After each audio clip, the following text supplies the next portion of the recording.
Good morning everyone. শুৱাৰ পৰা উঠিয়ে দেখোঁ ৰ'দটো একে খাওঁ খাওঁকৈ ওলাইছে, কিন্তু ময়ো ৰ'দক ভয় নকৰি ব্ৰেকফাষ্টত অ'টছ অকণ খায়েই ভিডিঅ'টো বোলো ষ্টাৰ্ট কৰি দিওঁ।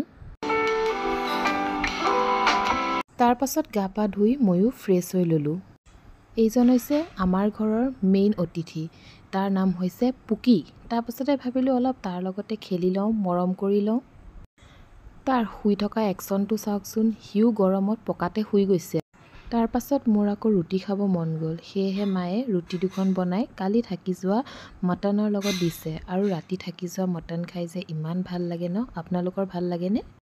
তাৰ পাছত মই ওলালোঁ বিশ্বনাথ চাৰিআলিলৈ বুলি মোৰ লগৰজনীৰ ঘৰলৈ। এয়া মই টেম্পোলৈ ৰখি ৰখি, এয়া টেম্পো আহিছে আৰু তাতে মই বহি বিশ্বনাথ চাৰিআলিলৈ বুলি গৈ আছোঁ। তাৰ পাছত মোৰ লগৰজনী আহিলে পুলিচ পইণ্টত মোক নিবলৈ বুলি। এয়া আহি মই পালোহি আৰু তাইক দেখিছোঁ যে ভাত খাই আছে। তাৰ পাছতে গৰমতে লিচি দুটা খালোঁ, তাৰপৰা খুৰীয়ে আকৌ আনি দিলে চাহ। এয়া মই চাহ খাই আছোঁ, চাহৰ লগত লালমোহন, কেক, ভুজিয়া।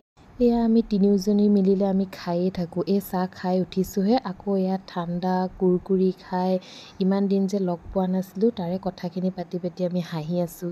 কিনো হৈছে, কাৰ জীৱনতনো কি চলি আছে, তাকে আমি কথা পাতি আছোঁ। তাৰ পাছত তাই ঘৰৰ পৰা ওলালোঁ আৰু তাই মোক আধা বাটলৈকে এৰি দিলে। তাৰ পাছত মই আহিলোঁ অলপ পৰ্ক ল'বলৈ আৰু পৰ্ক লৈ ময়ো আহি এই ঘৰেই পালোহি। আজিলৈ ইমানেই আছিলে, বাই বাই।